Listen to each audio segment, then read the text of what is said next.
is up, my dudes? This is AA Reviews. This is a dream come true. Not just a dream come true. Something I kind of wish to be able to stand near, review, and also sit in. This, of course, is none other than Elon Musk's first ever vehicle that he's ever produced, the Tesla Model S. This one here is a 2016 model, and it's also the 90D, not the P90D. So it's pretty high up there in its model range. I will excuse some of the noise as there is a lot of construction going on near us, and there's a ton of traffic right here. But first off, I want to give the hugest shout out to Warwick Autopark here in Lititz, Pennsylvania, for allowing me to actually review this thing. And yes, you do see a Bentley Continental sitting over there. I am not kidding you. This place is everything. I will leave their information down below. I'll leave their dealer inventory. I'll leave some contact information for you guys. Guys, if you're looking for something a little bit more than just a used car lot, come here because they have everything.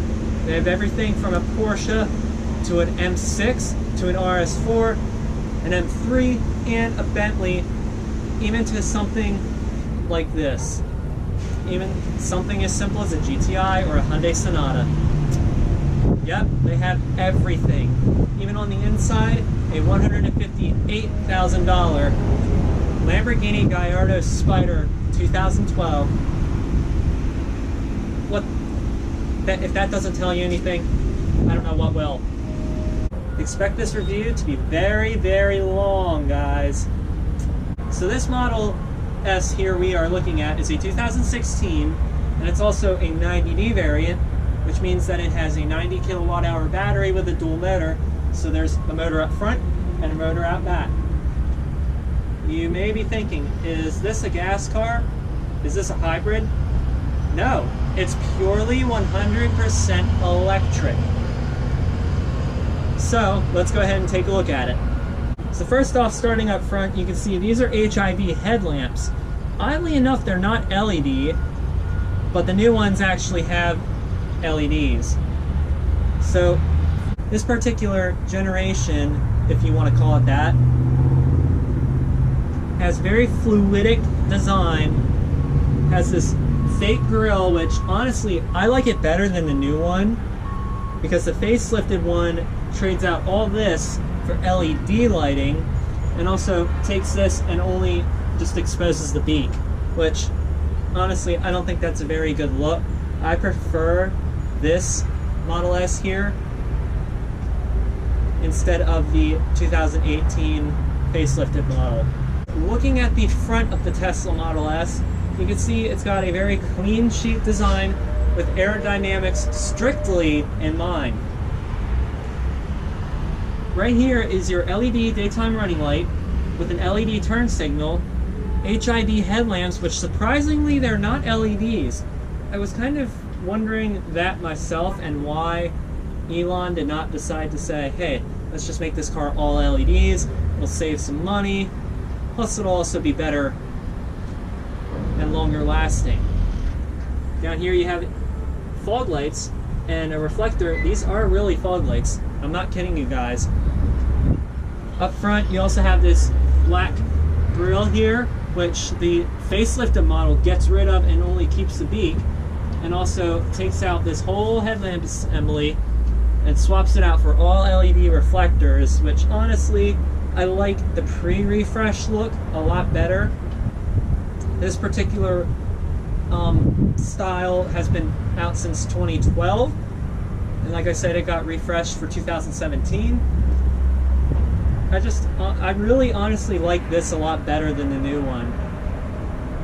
It looks a lot more fluidic, and it looks a lot more like a normal car. It doesn't, yes, it does stand out because it's a Tesla and it's a new automaker, but honestly, it deserves a look like this. It needs to be able to kind of fit in. It's not something that's really going to stand out very much when you look at some other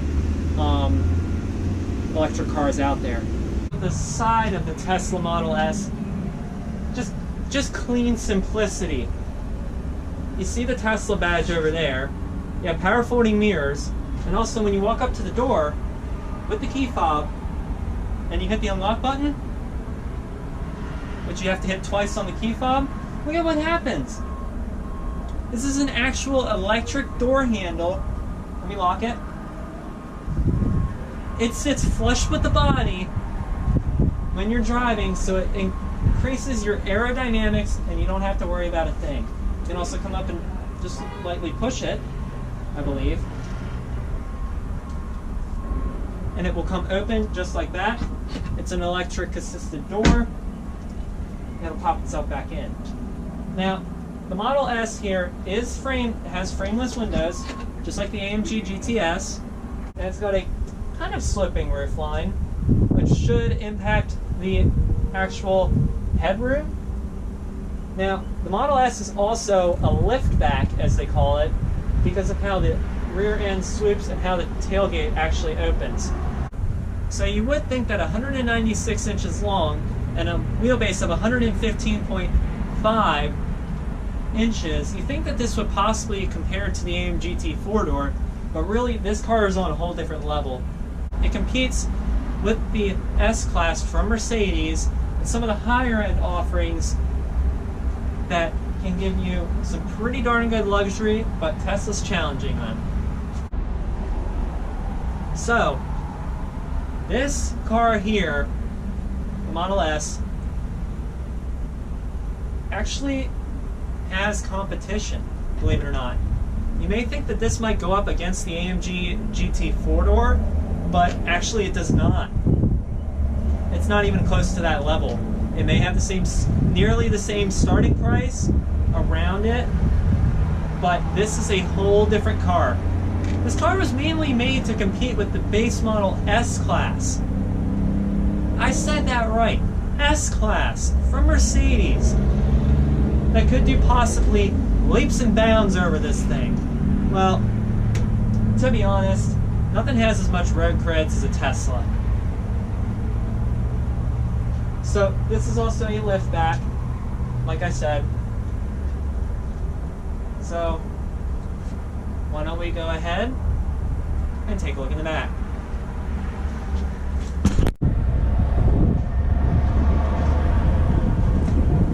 So there you have it. There's the charge port. You plug that in, so on and so forth. It does glow, so that's nice. And when you're done with it, you just tap on it and it goes away. And also, it's very smart that when you do have the charge port actually near it, it will actually open the charge port for you, so you don't have to go into the interior and mess around with it. I believe you can also press it to open. Yep, you can. Just by pressing that, which is pretty cool. But honestly, that's nothing compared to some of the other quirks of this car. I will apologize for the wind noise and that excessive beeping. I actually have to leave the car door open in order to actually get this car to still run. More on that later. And I will also apologize for the shakiness of the camera. It's kind of windy back here, so you get what you get. LED turn signals, LED lamps, LED everything in the back here. It's a very clean design. Model S down here, and your model designation right here. This is the 90D model, so this means that it's a dual motor, so there's a motor in the back and a motor up front. That does impact your frunk space, which I will get to that more later. You have very well integrated parking sensors, probably the most well integrated that I've ever seen.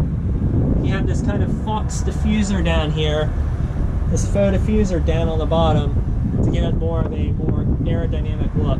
Now I know that the P models, the performance models, get a little subtle spoiler here in the back, which honestly is pretty cool, but Tesla should have really just put it on all their cars to give it more of a sporting edge, since this is more of a sportier luxury car, but I can kind of see where they're coming from. But boy, oh boy, get ready for the interior, peeps. So to get inside of the Tesla Model S, here is your key fob. Yes, this is a very weird key fob. As you can see, it's pretty much the shape of the car. And there's 3 different buttons on here. There's one up here that opens the front, which doesn't seem to... There we go. It's right here at the windshield. Right here is to lock the car. Press it twice to unlock. And then out back at the rear window, you can do that to unlatch it, but it will not power assist itself up. Now, obviously, you can always do that with your key fob.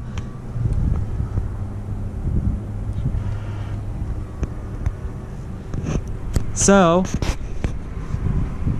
to get into to lock the Tesla, you really have only one choice. You just hit the lock button. You hit the lock button, the mirrors will fold in.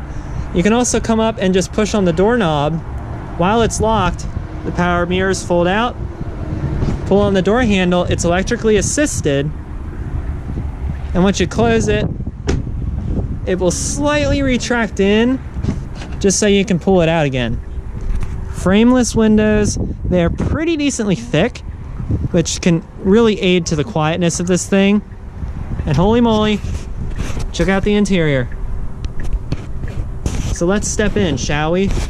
Stepping inside, it's very low sitting, which is honestly something I really like. Now, first off, I'm gonna start with this electric steering wheel. It's power tilt telescoping, which is a pretty nice feature. And then shutting the door. Honestly, it sounds like it could be just a tiny bit more solid. The door kind of rattles, but I don't feel any rattles inside the cabin. So, first off, here's the big thing that's going to be interesting everybody everywhere. This here, right here, is a 17-inch touchscreen infotainment system with literally everything. If you want to find the Easter eggs, you just tap that Tesla logo, wait a little bit. Here's a whole bunch of your little things here. You can even try the the emissions testing mode, where you can fart on turn signal, and if you put it on, oh my god, why did Elon put this in this car? What the heck? I'm freaking dying right now, literally. Oh my goodness. But anyway, you do have navigation. You can, it's actually a split screen. It's a really nice setup, honestly. It's super fast. It has pinch to zoom and the tilt to turn and such. You have down here your radio controls and such. You can do streaming in your phone. Let's play some of my music. And amazingly, really, almost the only audio control is right here. Here, you actually have to... It's not a slider, but you can hold it. But honestly, I'd much rather use this. And dang, does it get loud. So let's test the sound system.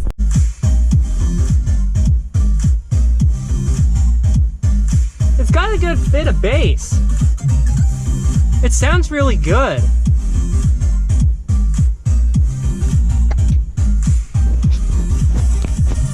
It doesn't lack really anywhere, except I was kind of looking for a subwoofer. I'm not sure if this one has it, but I mean, that's pretty good, I have to admit. I'm not exactly sure how many speakers there are in this thing, so that's one thing that I'm kind of looking to find. So this 17-inch touchscreen here controls every single thing. You have pretty much no buttons at all, except for the ones on the steering wheel here and down here on the cluster here. Going through the interior materials, it's actually soft touch up there. It's somewhat soft touch here. It has this little kind of swoop down here. A lot of these controls are from Mercedes products, which I'm honestly surprised. But you have auto up down for all 4 windows, which is something that I kind of didn't expect, but is a very nice touch. I'm sorry, that's fun. That's just too funny. Your wiper controls are right here. You can also wash it. Right here is your transmission selector,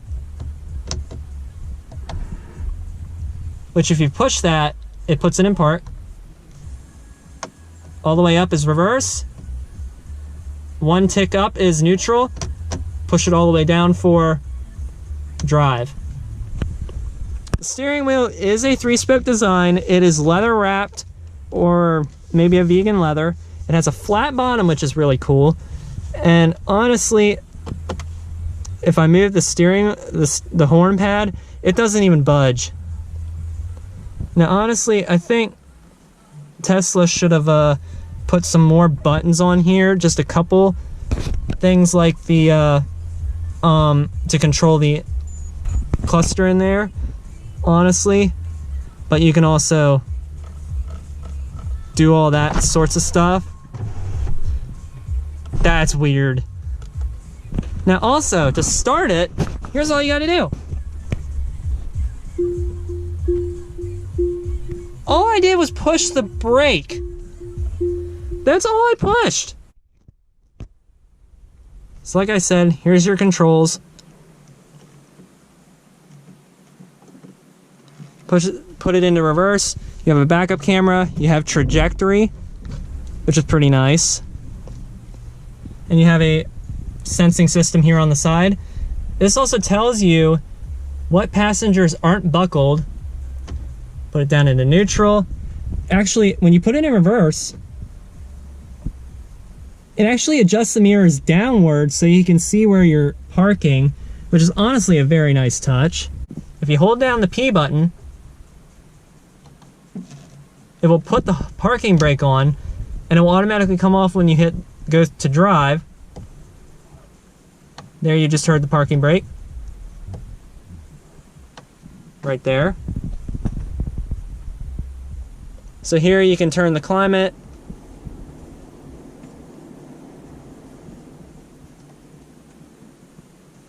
Down here you have 3-level heated seats for the front end.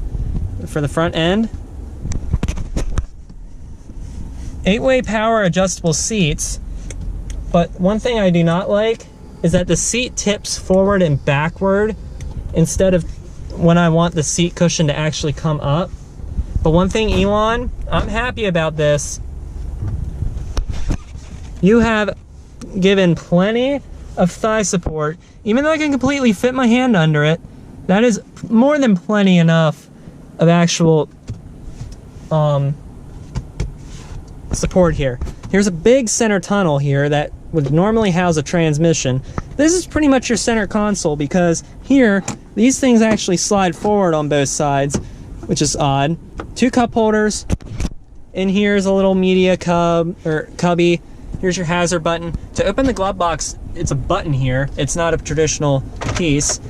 It's lined with felt. It's damped. Going through, again, the interior materials. Down here, it is slightly soft touch. Down here, it's soft touch. On the dashboard, it is very squidgy. Very, very, very squidgy with some more faux stitching. Squidgy over here. Glove box is even squidgy. I mean, ay, ay, ay. So coming down here, let's look in the Tesla thing. This controls your sunroof, which you can actually slide this to a certain percentage, and that's how far it will open. If you want it to completely open, you just open it like that. Then if you want it closed, you just push the close button. That's it. Honestly, that noise, that little kind of half chirping, it's also vibrating, so it might need some oil.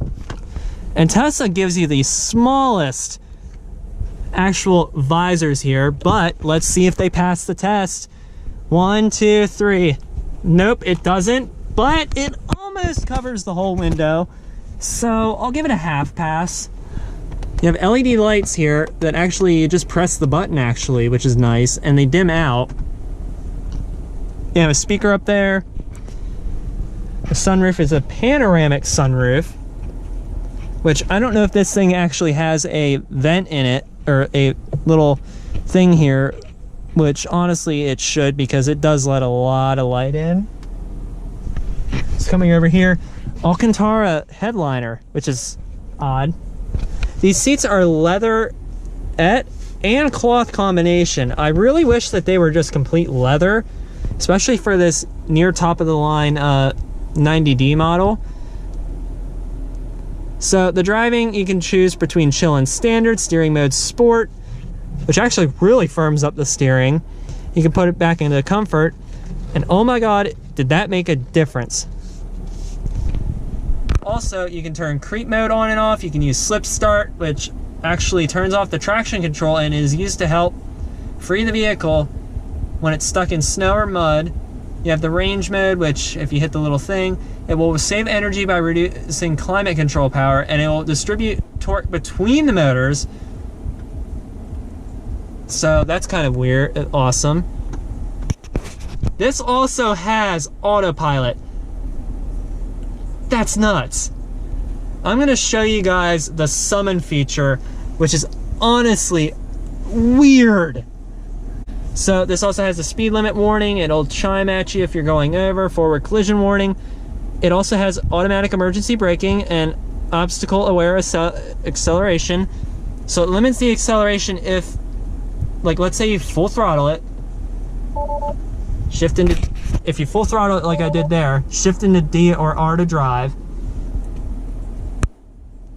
it'll tell you that it will actually limit itself. It'll use adaptive cruise control, I believe, to actually slow the throttle input to make sure that you don't actually hit the person in front of you, which is honestly something that pretty much all cars need.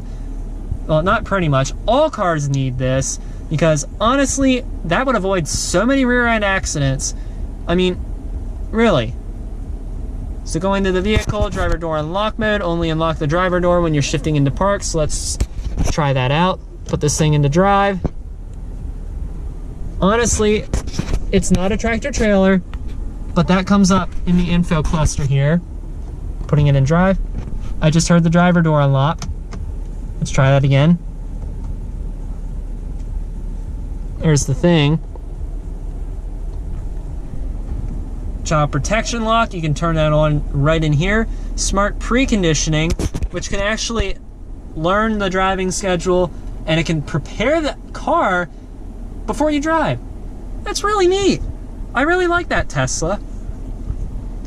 The display, it also has an energy saving mode, screen clean mode that you can just completely turn the thing off and it'll do that. You can press to hold to exit. You have a 24 and a 12-hour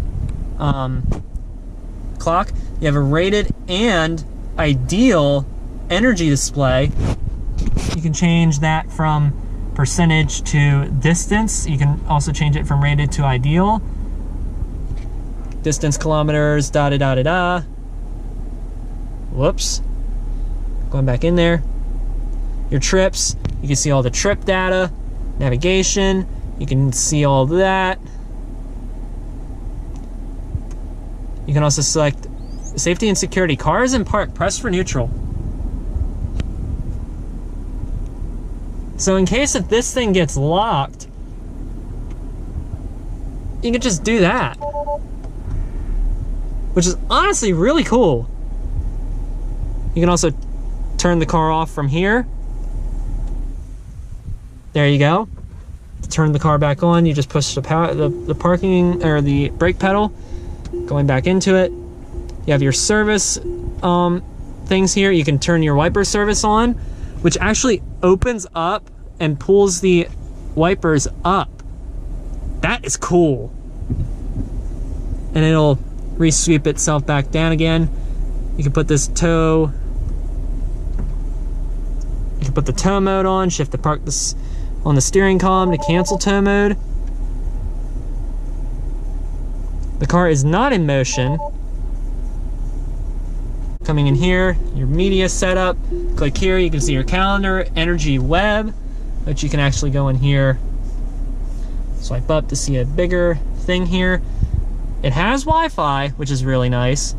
So one thing we have to look at is how much room is in the back seat. So let's go ahead and jump in. Also forgot to mention, again, these are 8-way power adjustable seats with 4-way power lumbar, which honestly, I was thinking that it wasn't gonna come like that. And the lumbar actually, I can feel the lumbar coming up. It doesn't go up very far though. So you would also think that the door handles are right here. No, it's right here. It's this little aluminum accented grab handle. It's real metal. Can you guys hear that? It's the same electrical door handle on this side too, which is really nice. Again, frameless windows. Let's jump into the back. So sitting behind myself, being 6'2", I have a ton of foot room here. I can actually put my feet under the seat just very lightly though. Although the seat does sit very low, which creates this really awkward height because the batteries are located right under here. 6'2", with this glass roof, I have just about a whole hand width of headroom left, which is honestly really good for a big car and as sloping of a roofline as this thing is trying to have. Again, you don't miss out on these. You don't miss out on this aluminum accented grab handle, this weird grab handle. You do have soft touch materials up here. It's firm, but it's soft. Soft armrest down here. Kind of plasticky, but still moderately soft touch. You have your speaker grill down there. And honestly, it's not that hard to get in and out of. You really don't have a grab handle to grab onto, but for me being 6'2½", it is super easy to just get in, close the door, which let's see how that sounds. Let's see how the door sounds when you close the door. So let's see what the door sounds like when it closes. Does it kind of rattle like the front ones?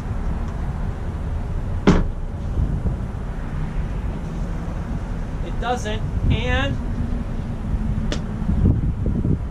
no, Tesla. Why did you have to freaking why couldn't you just give me the whole window? I want to be able to rest my arm out like that. All jokes aside, sitting all the way over here with the seat the full way back, I've still got mountains of leg room. I still have tons of leg room, and I still have relatively good headroom. But what's also very unique is that this does come with rear seat air vents, which is a very nice touch. It's got this kind of separated look. It's also nice, it's a completely flat floor. So, move into the center seat, you don't feel imprisoned because the body is very wide. The seats are very narrow. The seat here is kind of narrow, but it'll work. You can easily fit 5 adults back here that are easily 6 foot tall. That is honestly something that really no other car has. And plus, since you have a flat load floor, you can really spread out. You don't have to go spread out to the other side or the other people's side, and so on and so forth. Now I know that the leather seats in the back here, if you get the leather, actually add heated rear seats as well. Even this seat would be heated. That's really unique. So, let's go back and see what's in the cargo area. So in order to open the trunk, you can use the key fob here, press that button twice. There's a little latch here, or you can also open it up from the infotainment system inside. This does come with a parcel shelf, which does slide out, I believe, just like that. I don't know if it's storable. So this parcel shelf here, it can't be stored under the floor here. But one thing you do get is a huge side there that almost completely swallows my data papers. But what you get here is 26.3 cubic foot storage with the rear seats folded up, which is a lot.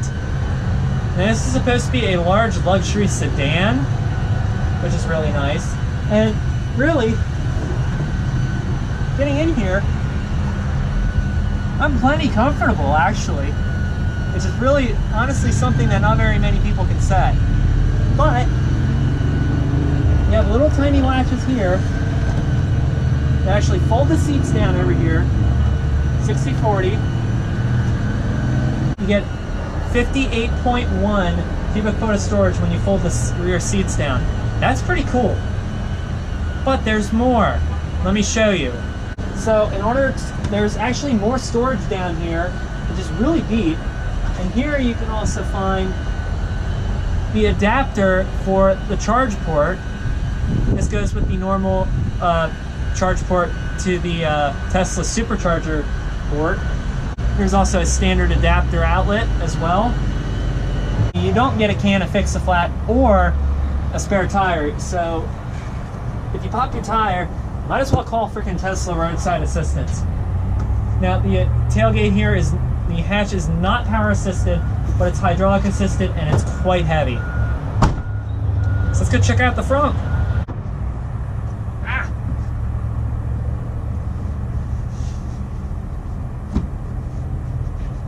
My God, this partial shelf is crazy hard.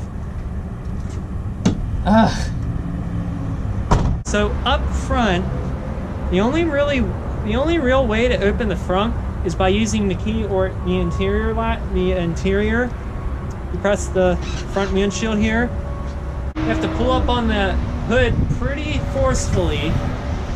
And because this is a dual motor model, it has a smaller trunk, a smaller frunk than the actual rear drive model. But once you get it open, it's got a pretty cavernous, size. Let me move my papers here. I think I can actually sit in it. Indeed I can, but I kind of can't close the lid because I'm too big. Really, you can't really fit anything in here. Probably more than maybe like a suitcase or something like that. But it's kind of a good spot to sit in here if you're just sitting out there looking at all the cars and stuff. And you at least have a decent little sunshade, so you should be happy about that.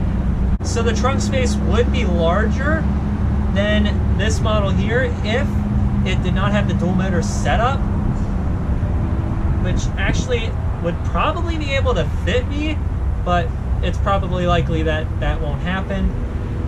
So, I mean, yeah, there's no real specs on how big this thing is, but I do believe it should fit maybe 1 or 2 suitcases, 22-inch roller bags. I do believe it will definitely fit one. So that'll be at least a pleasant surprise. So also, you can't forcefully close this lid here. You actually have to close it light, and you have to push on it just like that. And the whole body is made of aluminum, and that's honestly pretty weak. Let me open it again. Can't slam it because it will catch itself. And you actually have to push at a really decent angle, and I think they also require you to push it with 2 hands, but since my hands are full right now, I kind of can't. So, let's talk about the powertrain in this baby. So, there's a lot of different variants of this model year of the Model S. There is, I believe, a 60D, a 75D, a 90, a 90D, and a P90D. I do believe that there was a P100D this year for this model year. If not, I'm probably wrong. It is an electric 3-phase AC engine, 417 horsepower, and 485 pound-foot of torque. That is available from the start. So as soon as you turn the car on, all 485 pound-foot of torque is available. That's what gives you the instant throwback in the seat. Since this is a dual motor, one in the front, one in the back, that means it's all-wheel drive. So fuel economy, obviously this thing doesn't run on fuel, but it gets an MPGe rating of 95 city, 106 highway, and 100 combined. Now, I have no idea what that means, but that probably means this thing's pretty darn efficient. What is your estimated range? It just comes short of 300 miles at 294. That's really good, considering that the cost of a full gas tank here right now in Lancaster, Pennsylvania is $3.09 a gallon for regular. Considering for 200 or so miles, that's really going to be a lot of money to fill up.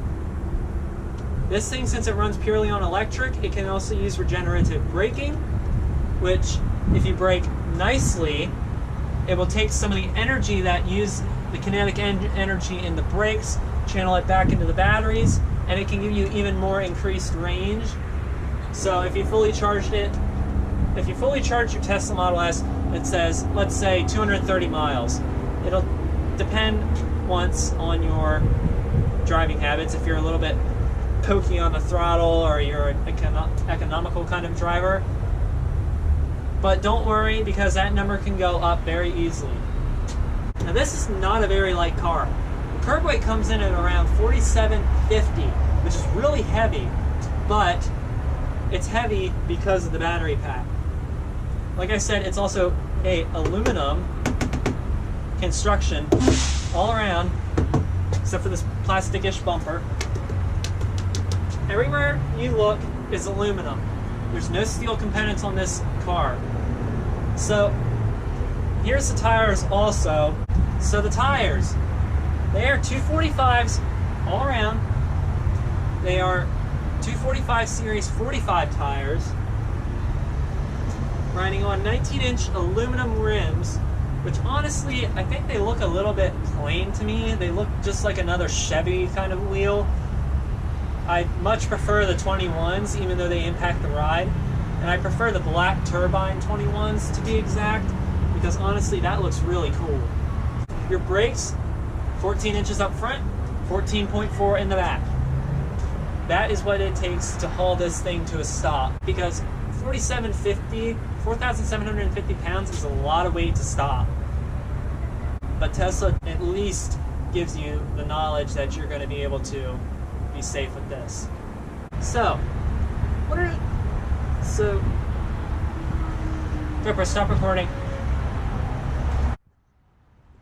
So what are some of the odd perks about the Tesla Model S? So, if you're looking to purchase this Model S here, the current asking price for it is $53,995, and it's 55,370 miles. And honestly, the starting MSRP when this thing was brand new was $89,500, so it's kept its value pretty well, surprisingly, for 55,000 miles.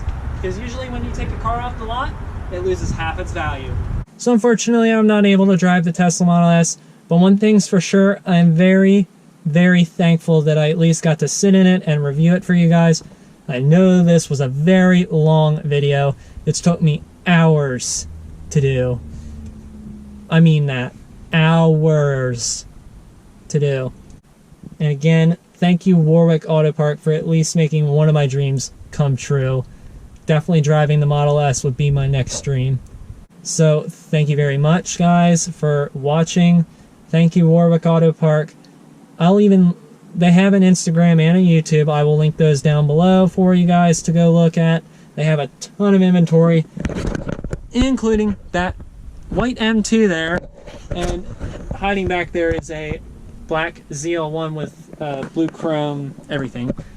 So yeah, thank you guys for watching. See you guys later.